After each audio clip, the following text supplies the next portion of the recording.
Why you wouldn't last a day in a Cold War bunker. Imagine yourself descending, not into a mine or a basement, but into a bunker built quietly, built deliberately, somewhere beneath the forests or plains of a continent braced for destruction. The stairs are narrow, the walls thick, and the air has a faint trace of metal and dust. It is not quite cold, not quite warm, a stable, artificial climate maintained by machines humming in the background. You reach the bottom. The door behind you closes with a soft thud, sealing the world outside. Inside, it is timeless. No windows, no wind, no shifting of light across a floor. The cycle of day and night is artificial, decided by timers and scheduled routines. Overhead lights flicker slightly before settling into a steady white glow. This is your new world, a world prepared not for comfort, but for endurance.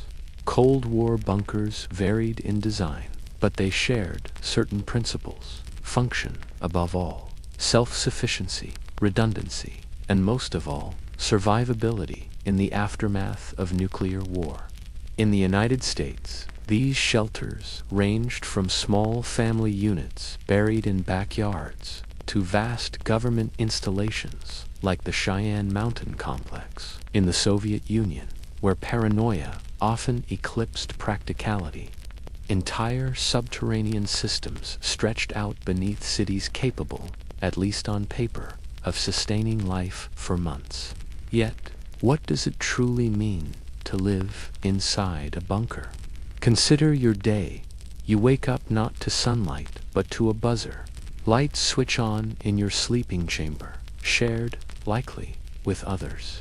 Privacy is minimal. Your bed is narrow, the mattress thin but firm. The walls do not echo, they absorb. Even your own voice feels quieter here.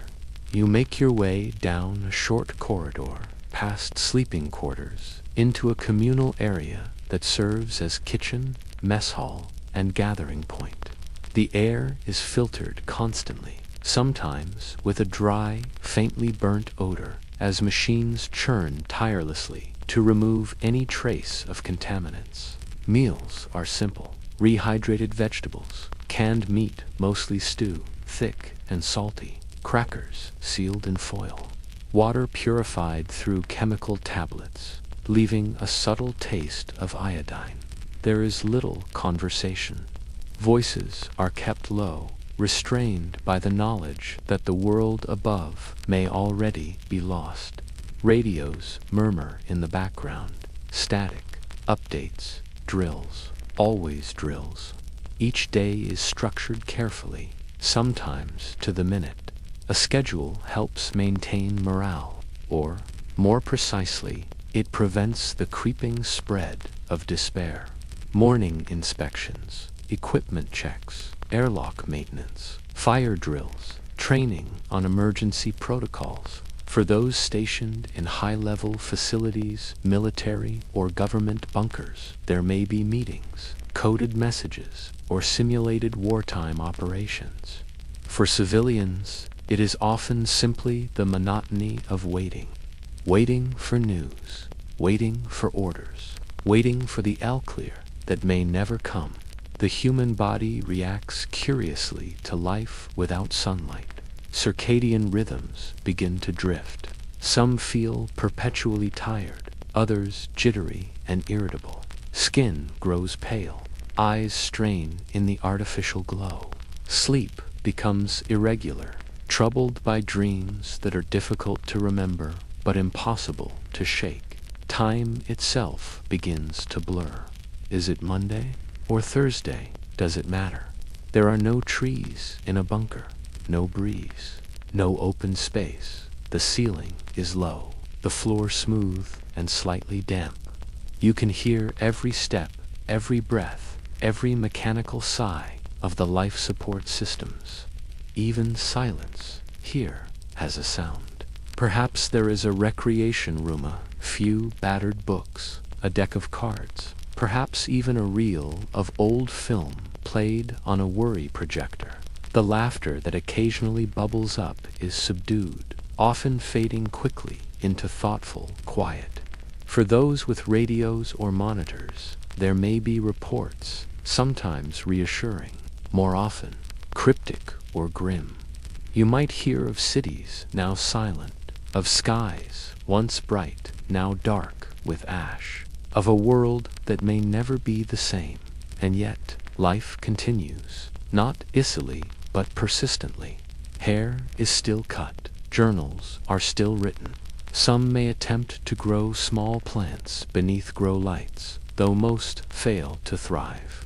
The roots do not like metal floors. The daily drill is always the same. Sirens, masks, seals, checked and rechecked. Imagine the weight of a gas mask, the pressure of the rubber against your face, the filtered breath loud in your ears. A false alarm, perhaps, or a real one. The line between practice and reality blurs, becomes irrelevant. The procedure is followed regardless. Some find comfort in the ritual. In a world where the horizon is a memory, the act of following a known sequence brings a kind of peace, but others grow restless. Dreams of escape flicker in their minds, though. There is nowhere to escape to. The surface, if it remains, is unreachable. Locked beneath feet of reinforced concrete and earth, the world above has become an idea more than a place. Sanitation is efficient, but impersonal. Showers are short and cold. Water is precious. Waste is managed strictly.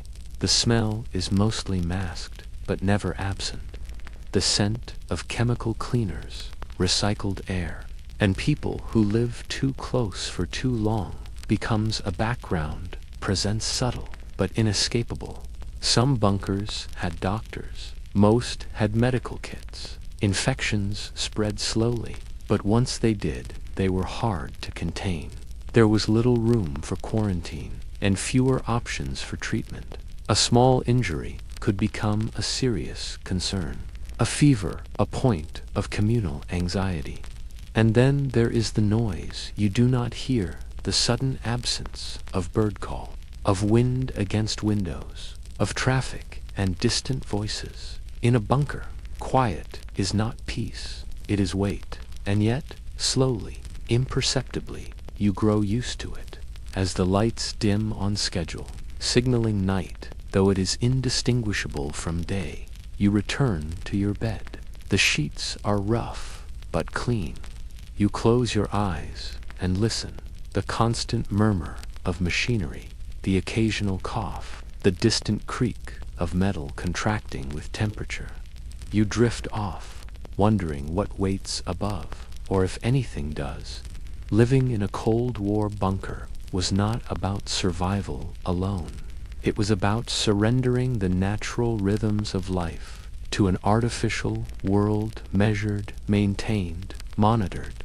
It was not heroic. It was not glamorous. It was necessary in the minds of those who built them, but it was never meant to last. And so, with that final breath of filtered air, we leave the bunker behind. We ascend slowly out of darkness, out of silence, out of imagined necessity, and rise into the cool, open air of the world as it once was. In the next part of our journey, we move not downward, but upward, into the clear, blue sky, where a single aircraft, drifted to forend, altered the balance of world diplomacy. The U-2 incident and the collapse of a summit now. Imagine the air is thin and still. You are high above the earth, so high that clouds are distant beneath you, stretched like faded cotton over a pale blue surface. The world below seems quiet from here. Borders are invisible, cities are specks, and the curvature of the earth suggests a planet in repose. This is not a passenger flight, nor a voyage of leisure. This is the flight of a U-2 reconnaissance aircraft, operated by the United States in the 10th spring of 1960. The plane itself is narrow and strange in shape, its wings unusually long, designed to glide at the edge of the atmosphere, far beyond the reach of most radar and weaponry of the time. Inside the cockpit sits a pilot, alone, clad in a pressure suit, visor down, every breath recycled and regulated. His name is Francis Gary Powers, and he is not meant to be seen. The mission is to remain above detection high, silent, invisible. The purpose is to gather intelligence, not to engage. Photographs are taken automatically, patterns of movement recorded, nuclear facilities identified. The Cold War is not just fought in words and politics, but in film canisters and flight paths. The idea behind the U-2 program was simple, though its execution was anything but. If the United States could fly high enough, they could see everything: the shape of missile silos, the construction of air bases, the progress of submarines. Knowledge would level the playing field. Knowledge would, perhaps, prevent war by replacing fear with facts.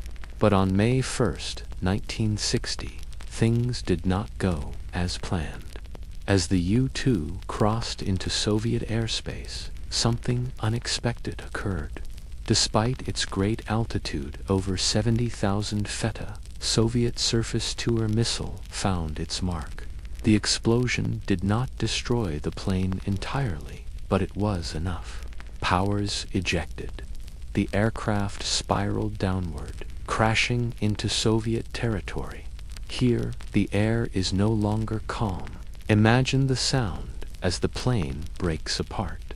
Imagine the sudden absence of engine noise, replaced by rushing air and the cracking of metal under stress. But we will not dwell on the crash itself. Instead, we will linger on what followed. Powers survived.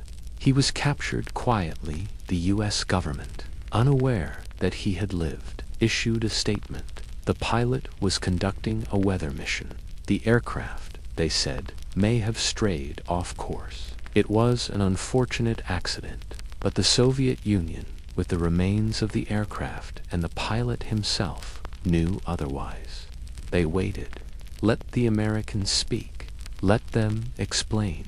And then, in a carefully timed move, they revealed that the pilot had been taken alive. The cover story collapsed. Trust fractured. Already brittle, cracked apart. A summit had been planned. Leaders from the United States, the Soviet Union, the United Kingdom, and France were scheduled to meet in Paris. Hopes were modest but real. There was talk of easing tensions, of stepping back from the precipice, of reaching across the ideological divide to find common ground. But when the summit convened, the atmosphere had changed. Nikita Khrushchev, premier of the Soviet Union, demanded an apology. President Dwight D. Eisenhower refused. He acknowledged the espionage. He had little choice but declined to apologize formally. He defended the flights as necessary, defensive, protective. The meeting deteriorated. No agreement was reached. The summit ended prematurely, its potential quietly extinguished. Imagine that room in Paris, the long table, the translators, the tight-lipped advisors lining the walls. The air dense not with smoke or sound, but with the shared awareness that progress had stalled. Not violently, but absolutely, as if a door once slightly ajar had been closed with a gentle, irreversible click. The incident had many consequences. Powers was eventually put on trial in the Soviet Union. It was not a swift process, but it was deliberate. He sat in the dock, stone-faced, while charges were read and the evidence displayed. In 1962, he was exchanged in a prisoner swap for Soviet spy Rudolf Abel on the Glienicke Bridge, a quiet stretch over the Havel River between Potsdam and Berlin. No crowds, no speeches, just two men walking toward freedom from opposite sides of the Cold War. But the deeper consequence was a shift in the atmosphere itself, a thickening of distrust, a reinforcement of the walls, physical and psychological, that divided East and West. Reconnaissance would not stop, of course. Satellites would eventually take the place of high-altitude aircraft. But something human had been lost. The delicate dance of diplomacy had faltered, replaced by suspicion. The U-2 itself was a marvel of engineering, fragile yet resilient, light but capable of extraordinary feats. It flew so high that the sky darkened to navy above the pilot's head. Below, the earth curved gently. It was, in many ways, a symbol of both the promise and the peril of Cold War technology and era, where machines soared and negotiations stumbled. Think now of the view from that altitude, the quiet, the thin air, the sense of looking down upon a world filled with complexity, conflict, and contradiction. From such a height, everything seems distant, manageable, but history does not unfold at 70,000 feet. It unfolds in courtrooms, in bunkers, in conference rooms, and quiet exchanges. It unfolds in miscalculations and missed opportunities. And as we leave the sky, we return again to the earth, but not the bustling, bright surface world. Instead, we head downward once more into tunnels now forgotten, into installations once full of life and vigilance, now left to rust and dust. Let us walk quietly through those halls, the ones that echo not with footsteps, but with memory, the abandoned Soviet bunker cities. Now, picture a stillness that stretches for miles, the kind of silence that seems to linger, not from quietude alone, but from the sheer absence of presence. A silence that exists because something once lived here and now no longer does. Beneath the surface of the Soviet Union, particularly beneath its western territories and strategic borderlands, lay a hidden geography, one not drawn on public maps or mentioned in textbooks. These were the bunker cities, subterranean complexes of staggering scale, built not merely as fallout shelters or command centers, but as entire living environments intended to sustain life and function in the event of nuclear catastrophe. These installations were more than just bunkers. They were cities in their own right, planned meticulously with apartments, power stations, food storage, communications rooms, and even schools, all tucked away beneath layers of concrete and earth. Some were constructed beneath actual cities, others in remote forests or beneath mountain ranges. And yet, if you stood on the surface above, there would be no sign they were there at all. To enter one today where that is possible is like stepping into a place where time was abruptly halted. Let us begin our descent. Imagine the entrance, an unremarkable concrete hatch, perhaps surrounded by faded fencing and moss-covered signs warning trespassers. The air smells faintly of rust, old oil, and damp insulation. A steel ladder guides you downward, and as you descend, your footsteps begin to echo. At the base, a long corridor stretches out ahead. The walls are lined with peeling paint and metal conduits. There are no windows, of course. The only illumination comes from overhead lights, most of which no longer function.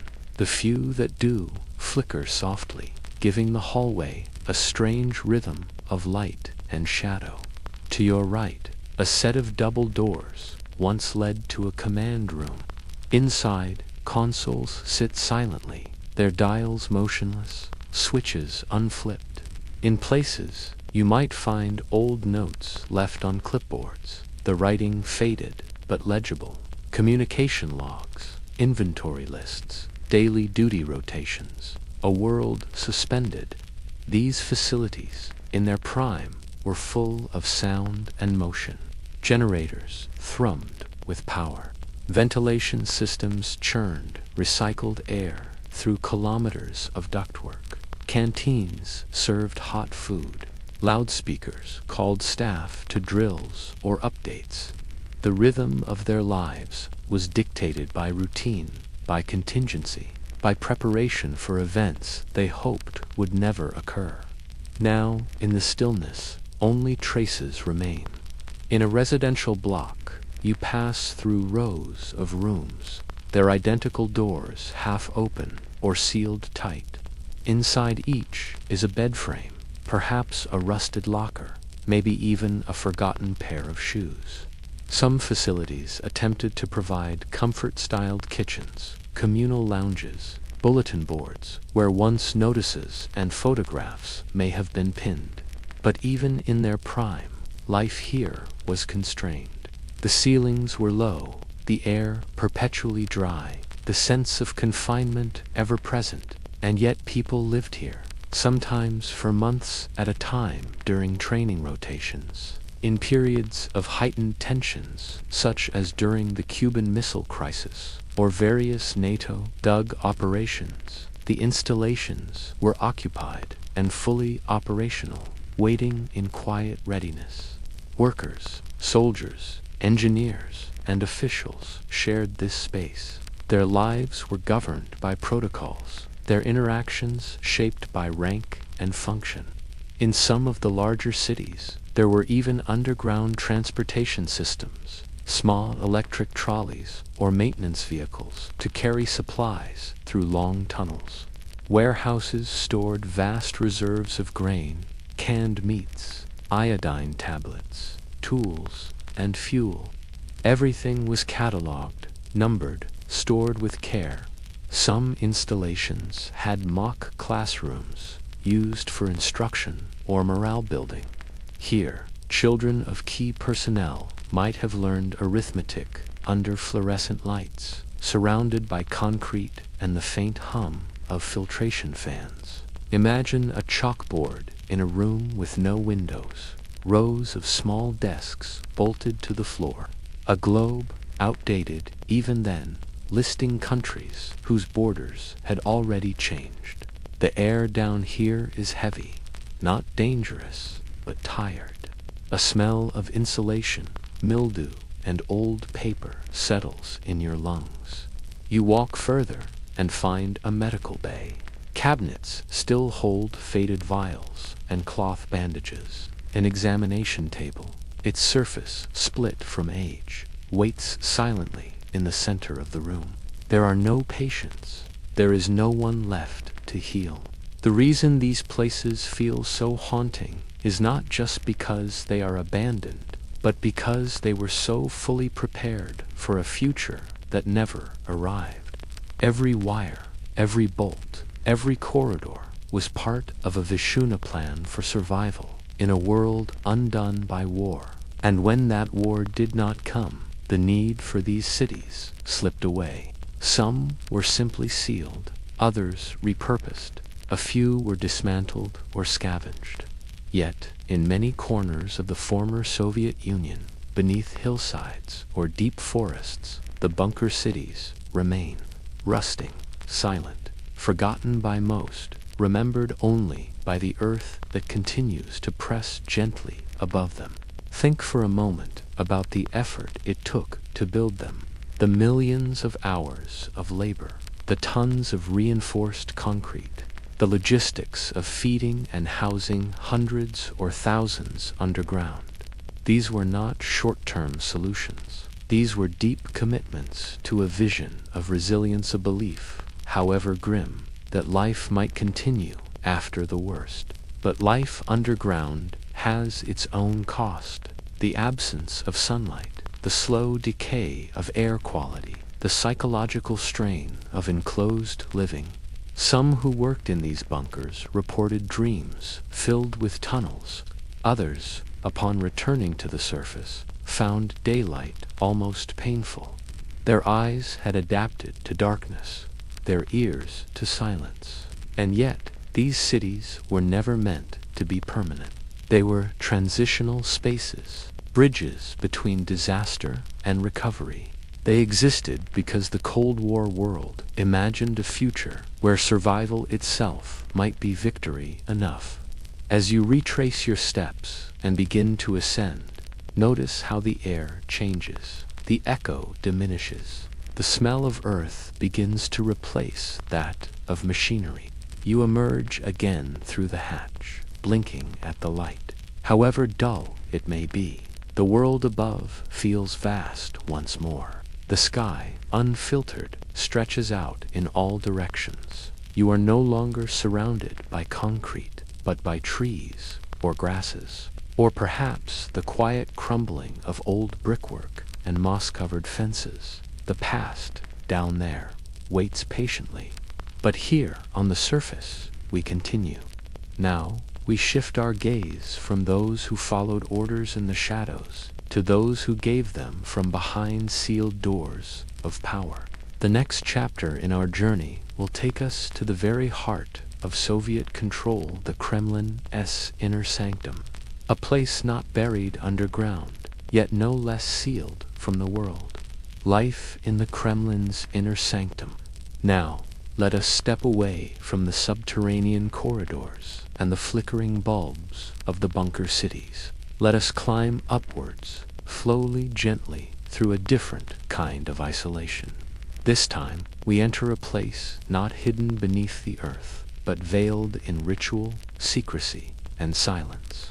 A place where the weight of power settled as thickly as the winter fog drifting through Moscow's narrow streets. The Kremlin, a name that carries with it the gravity of centuries. Fortified walls, watchful towers, and ancient cathedrals gathered inside its perimeter, like whispered conversations behind closed doors. But behind those red brick ramparts lies a quieter world still. One of offices sealed with reinforced locks, of telephones with no dials, and of corridors where every footstep was observed, even if not heard. You may imagine power to be loud, decisive, and outward. But here, in the Kremlin's inner sanctum during the Cold War, it was something different. It was slow, heavy, methodical, not shouted, but implied, not exposed, but cloaked. At the center of this world was a small group of men, premiers, party secretaries, intelligence chiefs, military advisor, who occupied the innermost offices of the Soviet state. Their schedules were not published, their movements were choreographed, their meals were prepared in separate kitchens, their windows were often shaded, even the air they breathed was filtered and watched. Imagine yourself walking into one of these offices. The air is still. The lighting is deliberate, neither bright nor dim, but consistent, engineered for long meetings and steady concentration. The walls are lined not with photographs or decorations, but with maps, framed directives, perhaps a single portrait of Lenin gazing from above. A clock ticks faintly in the background, though time itself here seems to move differently. On the wide desk before you, there are papers, typed, stamped, sometimes marked with red pencil, files with embossed labels, many in duplicate, some sealed in envelopes that will never be opened again. There are pens, carefully placed, a telephone connected only to a select few. These were not instruments of communication so much as conduits of control. And yet, despite the grandeur of titles and the reach of their decisions, life for those within these walls was not luxurious in the way one might imagine. It was constrained, ritualized, and above all, watched. Meals were served, not in restaurants or homes, but often in private dining rooms deep within the Kremlin complex. These were quiet affairs. White tablecloths, silverware, porcelain plates. The food, though well prepared, was not indulgent. It was precise, safe, tasted before being served. The ingredients, often drawn from private agricultural facilities outside Moscow, were tested rigorously for quality and purity. There was vodka, yes, but always accompanied by measured toasts and cautious glances. Even moments of celebration were observed. To be powerful was not to be free, it was to be enclosed. Some within this world developed routines to cope with the isolation. Long walks in the enclosed Kremlin gardens, late-night sessions at the private gymnasium, reading old Russian poetry, or listening to imported music behind heavy wooden doors. In some cases, there were private screenings of approved films, silent black and white, watched with the same seriousness as briefings on grain production. Their homes, those allowed to live outside the Kremlin walls, were often located enclosed compounds on the outskirts of Moscow, walled estates with guards, gardeners, and drivers. Yet even in these places, comfort was muted by caution. Every phone line was monitored, every visitor screened, every departure noted. Children of the elite were educated in controlled environments, their futures shaped not by whim, but by carefully plotted career paths. Many were groomed for state service, their early lives echoing with lessons in rhetoric, party history, and obedience. Their toys, their friendships, their reading materials, all gently directed toward the path expected of them. Within the Kremlin's inner circle, even illness was political.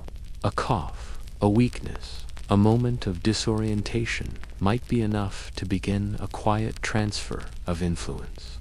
Medical care was the best available in the country, but the language surrounding it was veiled. Doctors used euphemism, diagnoses were vague, files were sealed.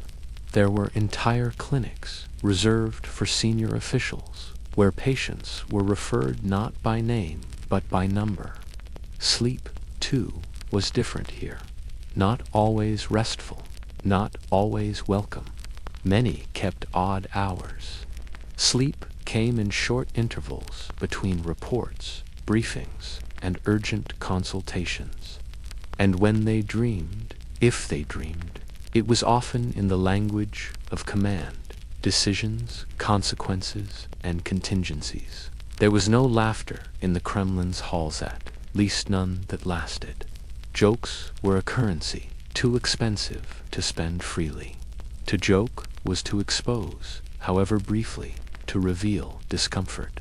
To misstep, instead, there were polite smiles, nods, carefully shaped silences.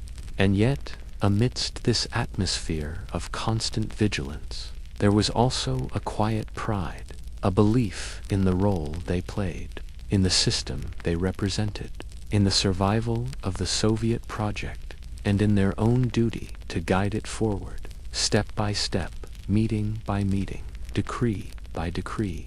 When foreign dignitaries visited, they were ushered through selected paths. Grand meeting rooms with long tables and vast chandeliers were prepared. Protocol dictated each gesture.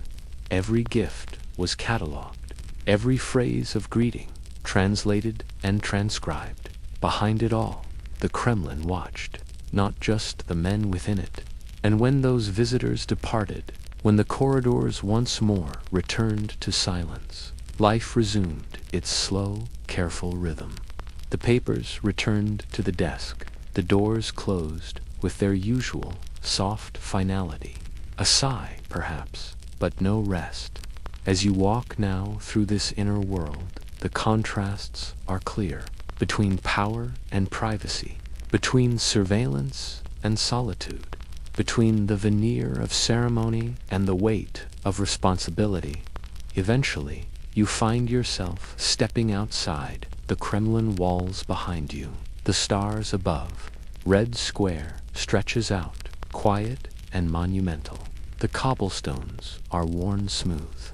The wind carries with it the memory of parades, of speeches, of long silent marches.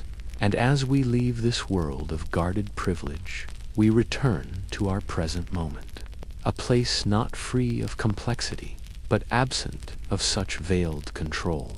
The contrast is gentle but profound, and now, slowly, we drift back. We have walked many corridors tonight. We've traced the quiet patterns of life in places most never saw and many were never meant to. The Cold War was a time of noise, of declarations, and of threat. But beneath all that, beneath the headlines and missiles and marshes, there existed a world defined by stillness, by waiting, and by routines so constant they blurred into ritual. In the bunkers, time was sealed behind pressure doors.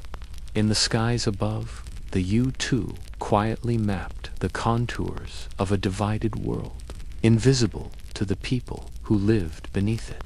In the abandoned tunnels of forgotten Soviet cities, history lingers like dust on an unused console.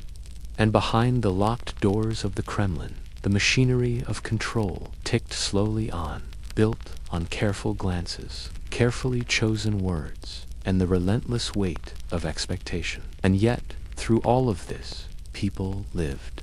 They woke, they worked, they shared meals, and drifted to sleep beneath fluorescent lights. They raised children, recorded their observations in ledgers, made jokes when they dared, and held tightly to tiny, private joys. They existed in a time shaped by vast systems, but they lived in the quiet, daily spaces in between. If you listen now, in your quiet room, you may still feel the echo of their rhythm, the flicker of a light overhead, the hum of unseen machinery, the shuffling of boots in a corridor just out of sight, a lunch tray sliding into place, a chair scraped softly against linoleum. These are not the sounds of drama, but of endurance. History, after all, is not only shaped by battles or treaties, it is shaped in these quiet spaces, in the smell of canned stew, in the echo of a steel door, in the breath drawn before a report is read aloud in a windowless room. Tonight, you've stepped into these spaces. You've seen what few saw, and felt what few allowed themselves to feel. Not the fear or the urgency that filled political speeches, but the slow, gray reality that formed the texture of life beneath the Cold War's shadow. And now, that shadow has passed. The bunkers are sealed. The maps are faded. The red phones no longer ring. Above us, the stars are quiet. The sky once crowded with secretses, now still. You are safe, warm. The only hum now is the one that surrounds you in your room, soft and steady. The past is folded neatly behind you, like a closed file in a forgotten archive. Let your breath settle into the rhythm of peace. Let the stillness of forgotten places lull you. The Cold War is no longer with us, but its echoes have told us much about how people survive, even when the world seems paused on the edge of something unimaginable. And now, as sleep gently overtakes you, remember this: even in the most fortified of spaces, there was always a quiet moment, a sip of tea, a shared glance, the creak of a bunk as someone turned beneath their woolen blanket. Good night and sleep well.